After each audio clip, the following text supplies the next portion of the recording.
রাজপথের লড়াকু সৈনিক কোন মানুষের নেতা বিপি নুরুল হক নূর বক্তব্য নিয়ে আসছেন। বিপি নুরুল হক নূর। সবাই বসবেন, কেউ দাঁড়াবেন না। বিসমিল্লাহির রহমানির রহিম। কেউ দাঁড়াবেন না। যুব অধিকার পরিষদের নেতৃবৃন্দকে ধন্যবাদ জানাই যে তারা সময়োপযোগী একটি কর্মসূচি নিয়েছে। ভারতীয় আগ্রাসন এবং আধিপত্যবাদের বিরুদ্ধে যুব অধিকার পরিষদ তাদের প্রতিষ্ঠা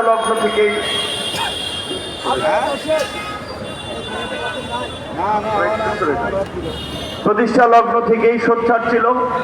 আজকেও যখন দেশে নতুন করে এই অন্তর্বর্তীকালীন সরকারকে অস্থিতিশীল করার জন্য ভারতীয় আগ্রাসনের ষড়যন্ত্র চলছে, আধিপত্যবাদীদের ষড়যন্ত্র চলছে, যুব অধিকার পরিষদ ঠিকই সেই সময় একটা যুব সমাবেশের ডাক দিয়েছে। গণ অধিকার পরিষদের নেতৃবৃন্দ বক্তব্য রেখেছেন, অন্যান্য নেতৃবৃন্দ যুব সংগঠনের বক্তব্য রেখেছেন, সাংবাদিক ভাই বোনেরা আছেন।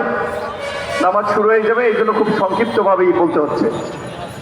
আজকে বাংলাদেশের যে সংকট তৈরি হয়েছে, বিশেষ করে শেখ হাসিনার পতন পরবর্তী ভারতের সাথে যে বাংলাদেশের সংকট, আমরা মনে করি যে সেই সংকটের জন্য দায়ী ভারত।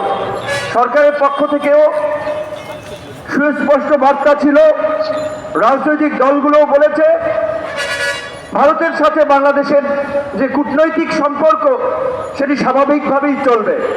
তবে আওয়ামী লীগকে যেভাবে তারা দাস দাসীর মতো ব্যবহার করেছে, এই অভ্যুত্থান পরবর্তী বাংলাদেশের সরকার কিংবা কোনো রাজনৈতিক দলকে সেভাবে দাস দাসীর মতো ব্যবহার করতে পারবে না। যার ফলেই ভারতের দিক থেকে এই প্রতিক্রিয়াগুলো আমরা দেখতে পাচ্ছি। বাংলাদেশকে নিয়ে সংঘবদ্ধভাবে ভারতের গণমাধ্যম, তাদের রাজনৈতিক দলের নেতৃবৃন্দ, নাগরিক সমাজ সংঘবদ্ধভাবে অপপ্রচার এবং প্রোপাগান্ডা চালাচ্ছেন যে বাংলাদেশে সংখ্যালঘুদের উপরে নির্যাতন হচ্ছে, নিপীড়ন হচ্ছে, মন্দির ভাঙচুর হচ্ছে, যা একেবারেই ভিত্তিহীন এবং অসত্য। আমরা ভারত সহ সমস্ত বিদেশি গণমাধ্যমকে আমন্ত্রণ জানাবো, আপনারা বাংলাদেশে এসে বাংলাদেশের গ্রামগঞ্জে ঘুরে দেখুন কোথায় হিন্দুদের উপরে আক্রমণ হয়েছে, কোথায় মন্দিরে আক্রমণ হয়েছে। যেই দু একটি ঘটনা ঘটেছে এগুলো রাজনৈতিক ঘটনা। আওয়ামী লীগের আমলে হিন্দু হয়েও যারা মুসলমান কিংবা হিন্দুদের উপরে নির্যাতন নিপীড়ন চালিয়েছে, জনরোষে জনক্ষোভে আজকে তাদের নামে মামলা হচ্ছে, কোথাও বিচ্ছিন্ন হামলা মামলার ঘটনা ঘটছে। এটি কোনো সামগ্রিক ঘটনা না।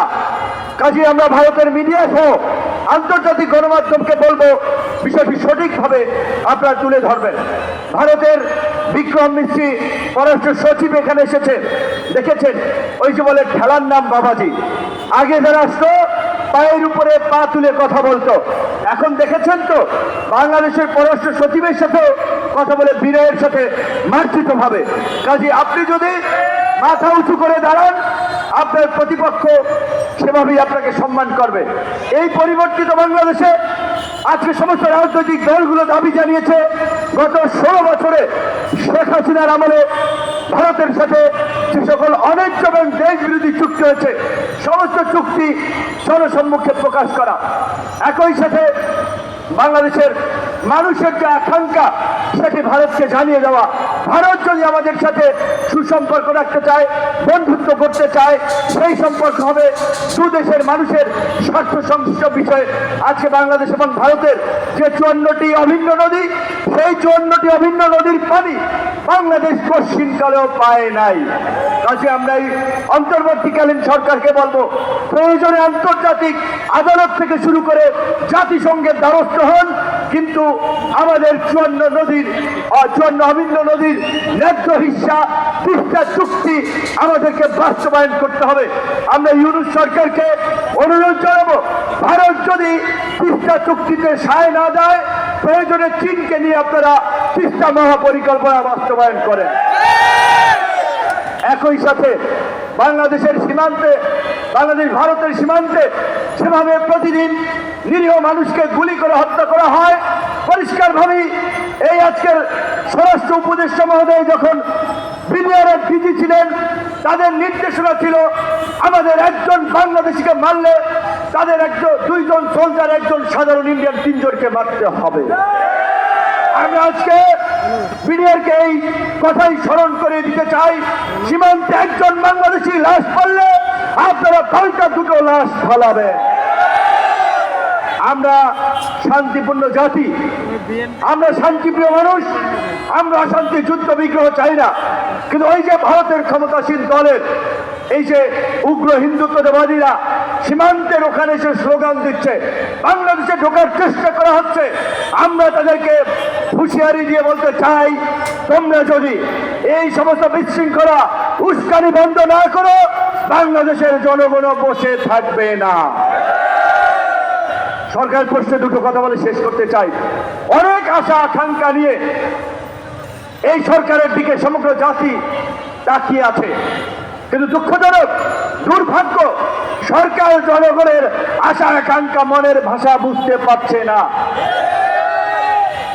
জুলাই বিপ্লবে, ফ্যাসিস্ট শাসনের পতনে বাম ডান সমস্ত রাজনৈতিক দল, নাগরিক সমাজ, শিল্পী, সাহিত্যিক সকলের যে একটা জাতীয় ঐক্য তৈরি হয়েছিল, সকলের প্রত্যাশা ছিল এই বাংলাদেশকে পুনর্গঠন করার জন্য, হাসিনার পতন পরবর্তী নতুন বাংলাদেশ বিনির্মাণ করার জন্য আন্দোলনের অংশীজনদেরকে নিয়ে জাতীয় সরকার গঠন করা হবে, রাষ্ট্র সংস্কার করা হবে। কিন্তু দুঃখজনক, আমরা দেখলাম যাদেরকে আমরা সরকার গঠনের দায়িত্ব দিলাম, তারা তাদের সার্কেলের বন্ধু বান্ধব 4টা লোকজনকে নিয়ে এই সরকার গঠন করলেন, মানুষকে হতাশ করলেন, আন্দোলনকারী নেতৃবৃন্দ, রাজনৈতিক দল সকলকে আঘাত দিলেন, যার ফলে এখন রাজনৈতিক দলগুলো দ্রুত সময়ে নির্বাচন চাচ্ছে। এখন রাজনৈতিক দলগুলো সরকারের কর্মকাণ্ডে সন্দেহ সংশয় প্রকাশ করছে।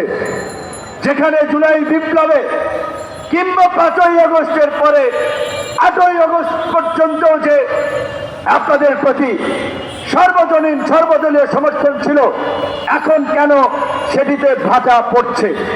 আমাদের একজন উপদেষ্টা বলেছেন, রাজনৈতিক দলগুলো সরকারকে ব্যর্থ প্রমাণ করতে চায়, তারা রাজনৈতিক দলগুলোই সংস্কার করতে চায়। আমরা তো বলেছিলাম যে আগে সংস্কার, পরে নির্বাচন।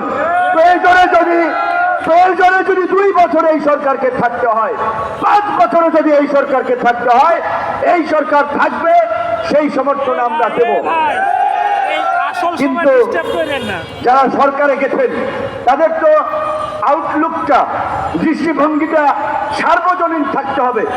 তাদের দৃষ্টিভঙ্গি যদি নির্দিষ্ট কোনো রাজনৈতিক দল সংগঠনের প্রতি হয়, তাহলে তো আপনারা সবার সমর্থন পাবেন না।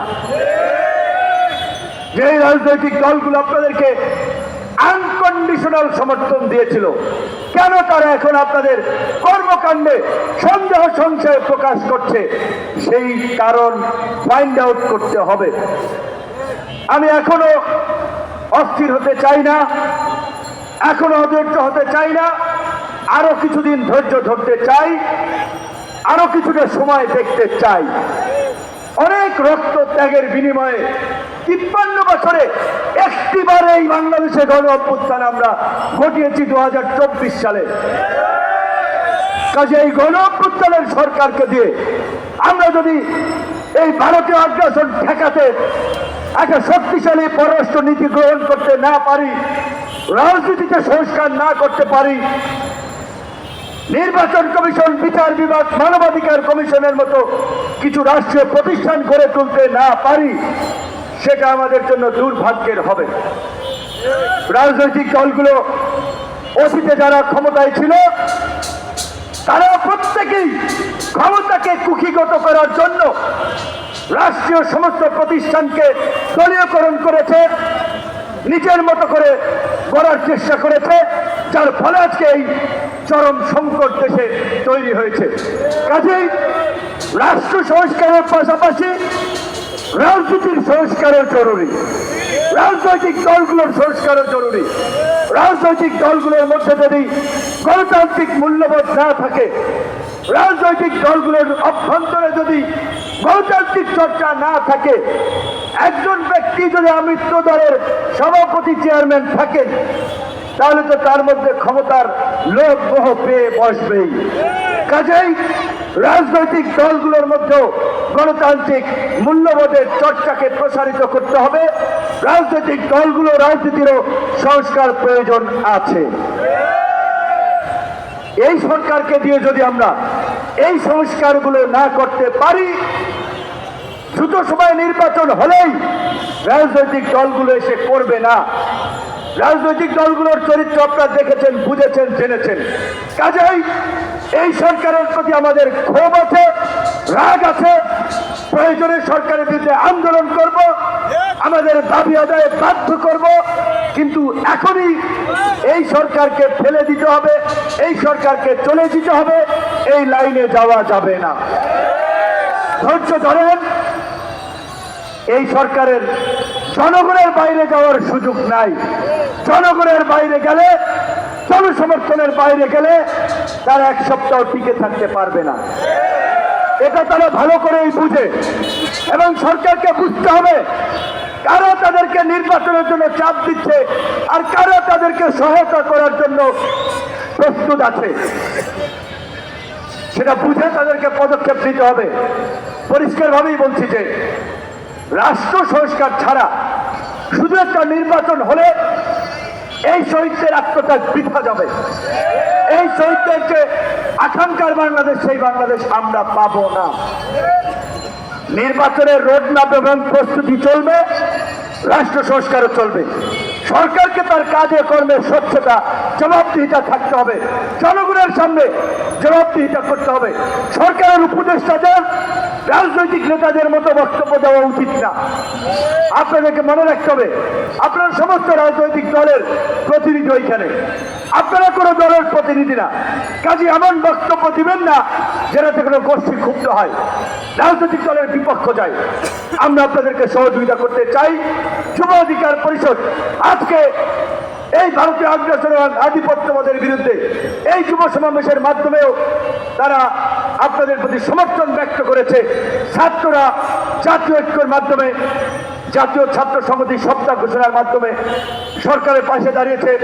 রাজনৈতিক দল জাতীয় সংগ্রাম হয়েছিল একটা ইস্যুতে, একটা ভারতীয় অপপ্রচার এবং প্রোপাগান্ডা, অন্য কোনো ইস্যুতে নয়। কাজী এই একটা ডায়লগ নিয়ে তুষ্ট থাকলে চলবে না। বিভিন্ন ইস্যুতে ডায়লগ করতে হবে, আলোচনা করতে হবে এবং সমাধানে পৌঁছাতে হবে। এটাই সরকারের প্রতি আমাদের আহ্বান। যুব অধিকার পরিষদের নেতৃবৃন্দকে ধন্যবাদ। আসসালামু আলাইকুম।